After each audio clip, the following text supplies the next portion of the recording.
Welcome to Salman academy. जी student, आज हम बात करेंगे साइंटिफिक मेथड्स। साइंटिफिक मेथड का टॉपिक मैट्रिक में, इंटर में, इवन की पीएचडी तक पढ़ाया जाता है। ये और बात है कि पीएचडी के अंदर एडवांस इसमें कुछ मटेरियल इंक्लूड हो जाता है, लेकिन बेसिक्स वही है जो आपको मैट्रिक और इंटर से पढ़ाना स्टार्ट कर दिया जाता है। और इसकी बहुत ज़्यादा इंपॉर्टेंस है। इसकी बेस पे आप रिसर्च करते हो, इन्वेंशंस करते हो। आज मैं आपको डीप में जाके समझाऊंगा बेसिकली साइंटिफिक मेथड है क्या। ज़रा गौर से सुनना ताकि आपको बात समझ में आ जाए और आपके जहन में, आपके अंदर भी थोड़ा सा एक रिसर्च का शौक पैदा हो। देखिए, आपके इर्द गिर्द जितनी भी चीज़ें मौजूद हैं, नेचर इन चीज़ों को चला रही है। सही है, अल्लाह ताला इनको चला रहा है कि सूरज निकलता है, चांद निकलता है, रात को सितारे आ जाते हैं, रात हो जाती है, दिन हो जाता है। दरख्त को लगाओ, दरख्त ऊपर बढ़ जाता है, साइडों में राइट एंड लेफ्ट पे नहीं जाता। किसी चीज़ को ऊपर से फेंको, नीचे आके गिरती है। तो अब हमारी अपनी सोच है कि अगर हम इन चीज़ों को एक्सेप्ट कर लें कि यार चलो ये ऐसा ही है नेचर के अंदर, और इसी तरह रहते रहें, तो हम कुछ नहीं कर सकते। लेकिन जो लोग इन चीज़ों को देखते हैं और इनको, इनकी रीज़न फाइंड आउट करते हैं with the help of scientific methods, scientific method को यूज़ करते हुए इसकी रीज़न फाइंड आउट करते हैं कि यार सूरज निकलता है तो क्यों निकलता है इस वक्त, रात में क्यों नहीं निकलता, दिन में क्यों निकलता, इस टाइम पे क्यों निकलता, इस टाइम पे क्यों नहीं निकलता। चांद सिर्फ रात में क्यों आता है, दिन में क्यों नहीं आता। सितारे सिर्फ रात में ही आते हैं, दिन में क्यों नहीं आते। दरख्त हमेशा ऊपर बढ़ता है, नीचे क्यों नहीं बढ़ता। वो लोग इसको सोचते हैं और इसका आंसर तलाश करते हैं with the help of scientific method. तो जब वो इसका एक आंसर तलाश कर लेते हैं, फिर उस आंसर की बेस पे न्यू न्यू चीज़ों की इन्वेंशंस करते हैं। वो साइंटिस्ट कहलाते हैं, वो कौमें तरक्की करती हैं। तो साइंटिफिक मेथड बेसिकली है क्या? Scientist often plan and carry out investigation to answer question about the universe around earth. जो हमारे इर्द गिर्द की यूनिवर्स है ना, उसके बारे में जो मुख्तलिफ क्वेश्चन के आंसर्स देते हैं scientist with the help of scientific method. यानी साइंटिफिक मेथड क्या है? आपको जो नेचुरल थिंग्स है ना, उनके आंसर फाइंड आउट करने में हेल्प करता है। अब जो साइंटिफिक मेथड हमने बुक में पढ़ा है ना, उसमें हमने पढ़ा है कि ऑब्जर्वेशन होता है, हाइपोथेसिस होता है, एक्सपेरिमेंट होता है, थ्योरी होता है, साइंटिफिक लॉ होता है। मैं इससे थोड़ा सा बढ़ के आपको समझाऊंगा। हम पहले बात करेंगे ऑब्जर्वेशंस पे, देन हम देखेंगे आइडेंटिफाई अ प्रॉब्लम, प्रॉब्लम को किससे आइडेंटिफाई किया जाता है, फिर उस पर रिसर्च की जाती है, देन हाइपोथेसिस बनाया जाता है। यहाँ पे देखें ऑब्जर्वेशन डायरेक्ट हाइपोथेसिस आ गया, तो हम थोड़ा सा ये डिटेल में दो चीज़ें लेके आएंगे, फिर हाइपोथेसिस पे आएंगे। देन एक्सपेरिमेंट कंडक्ट करेंगे, वही सेम ये वाली कहानी यहाँ पे हो गई है। फिर collect and analyse the results को निकालेंगे, उसकी बेस पे थ्योरी बनाएंगे, ये थ्योरी आ गई यहाँ पे। सही। देन उसकी बेस पे हम मज़ीद इन्वेस्टिगेशन करेंगे और एक फाइनल कंक्लूजन निकाल देंगे, रिजल्ट निकाल देंगे, उसको हम कहेंगे वो साइंटिफिक लॉ बन गया। सही। तो यानी इस मॉडल को और उस मॉडल के साथ मैं रिलेट करके आपको बता दिया कि जब मैं इसको एक्सप्लेन करूंगा तो आप ये मत समझना कि मैंने आपको ये नहीं समझाया। नहीं, मैंने आपको ये जब समझाया है तो यहाँ पे मैंने आपको ऑब्जर्वेशन बता दिया, देन मैंने आपको हाइपोथेसिस बता दिया, देन एक्सपेरिमेंट बता दिया, उसके बाद मैंने थ्योरी बता दी, उसके बाद फिर मैंने आपको लॉ बता दिया। आई बात ध्यान में? ओके, हम साइंटिफिक मेथड स्टार्ट करते हैं। अब साइंटिफिक मेथड को पढ़ने के लिए हम एक केस स्टडी लेते हैं। हम वो न्यूटन वाली कहानी ले लेते हैं जो उसके सर पे सेब गिरा था। आप किसी भी इशू को उसमें फिट कर सकते हो, लेकिन ये न्यूटन वाली कहानी बहुत पुरानी है, सब लोग इसको जानते हैं, तो हम इसी पे ज़रा डिस्कस करते हैं। न्यूटन साहब जो है, एक दफ़ा एक दरख्त के नीचे बैठे हुए थे, कोई काम कर रहे थे, एक्सपेरिमेंट एक्सपेरिमेंट कुछ भी कर रहे थे वो, तो उनके ऊपर एक सेब आके गिरा। अगर वो हमारी तरह होते ना, वो उसको ऑब्जर्व कर ले, उठा के खा जाते उसको। लेकिन उन्होंने कहा कि नहीं यार, ये चीज़ जो गिरी है ये मेरे सर पे या क्यों क्यों गिरी है, ये ऊपर क्यों नहीं चली गई।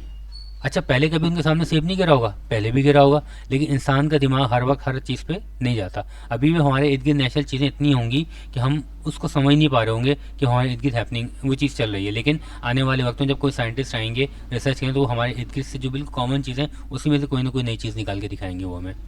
तो बहरहाल उन्होंने जब ये चीज़ देखी तो इसको फिर उन्होंने कहा कि मैं इसको ऑब्जर्व करता हूँ। उन्होंने देखा कि एक दरख्त के नीचे से गिरा सेब, अच्छा दूसरे दरख्त के देखा उसके सेब भी नीचे गिरते हैं, तीसरे दरख्त के देखा अच्छा उसके भी नीचे गिरते हैं। ओहो, इसका मतलब क्या, ये कोई चीज़ ऐसी है नीचे जो हर चीज़ को अपनी जानिब खींच रही है। इसमें उन्होंने कोई काम नहीं किया, कोई वर्किंग नहीं की, उन्होंने जस्ट ऑब्जर्वेशन किए। क्योंकि वो साइंटिस्ट थे ना, अब उनका दिमाग काम करना शुरू हुआ। उन्होंने कहा कि यार अब मैं यहाँ पे साइंटिफिक मेथड अप्लाई करता हूँ और उसको चेक करना शुरू करता हूँ। तो उन्होंने पहला काम किया गया, अपनी ऑब्जर्वेशन की। ऑब्जर्वेशन बेसिकली कहते हैं कि इससे नेचुरल फिनोमिना को स्टडी करना, कुछ अपनी तरफ से कुछ काम नहीं करना। तो पहला काम उन्होंने कर लिया observation. Then identify a problem. उन्होंने देखा कि यार अच्छा भाई, सेब गिर रहा है, बॉल फेंक के देखूँ वो भी गिर रहा है, कोई सामान फेंक के देखूँ वो भी गिर रहा है। तो उन्होंने एक इशू को आइडेंटिफाई किया।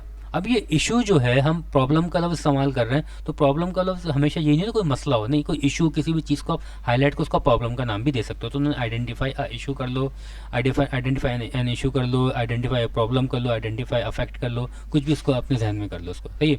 तो इन्होंने इसको आइडेंटिफाई किया और लोगों को तवज्जो दिलाई, देखो यार ये ऐसा हो रहा है दुनिया के अंदर। लोग बोल रहे हैं कि हम तो पहले से देखते हुए आ रहे हैं, लेकिन हमने कभी सोचा नहीं है। वाकई तुम ये जो सोच रहे हो, इसका मतलब क्या है कि ज़मीन के अंदर कोई चीज़ ऐसी है कि जो इसको अपनी जानिब खींच रही। तो उन्होंने आइडेंटिफाई कर लिया प्रॉब्लम को, सही है।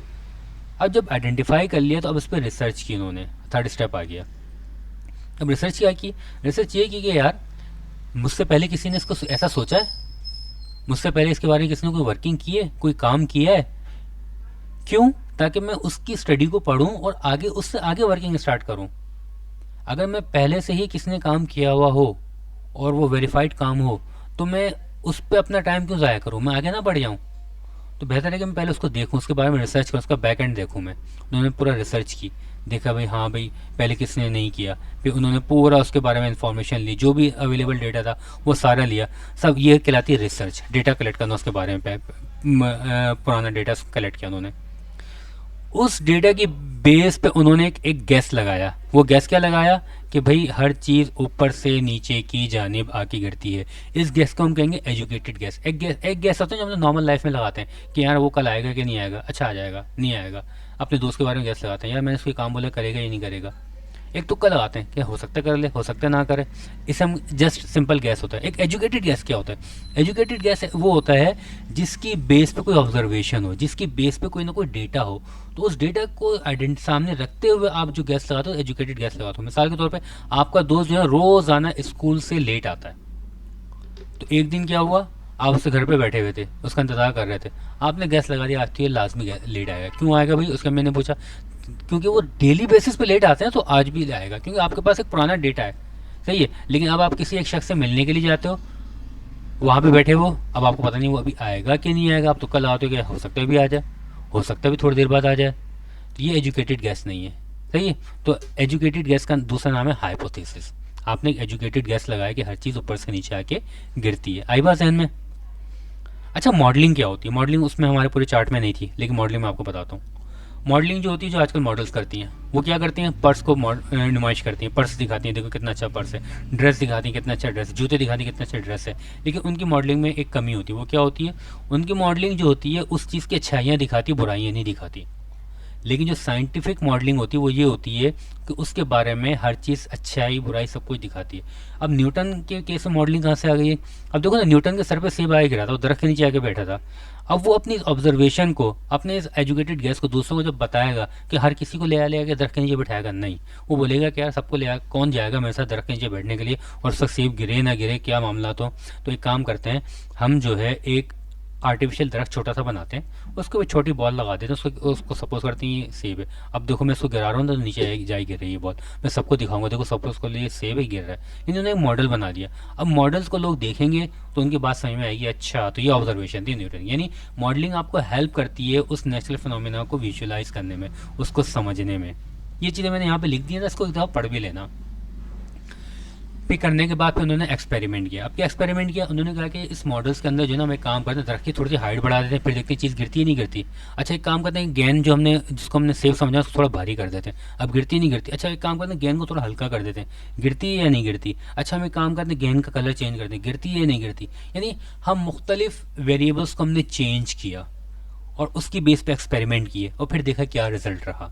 तो इसे हम कहते हैं एक्सपेरिमेंटेशन। एक्सपेरिमेंट किया, उस मॉडल को वेरीफाई किया, उस ऑब्जर्वेशन को उन्होंने मजीद फर्दर चेक किया।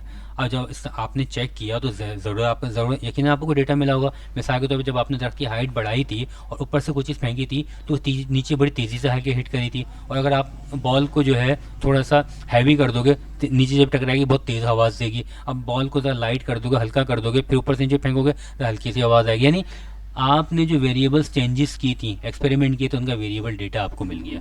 उस डेटा को आपने एनालाइज किया।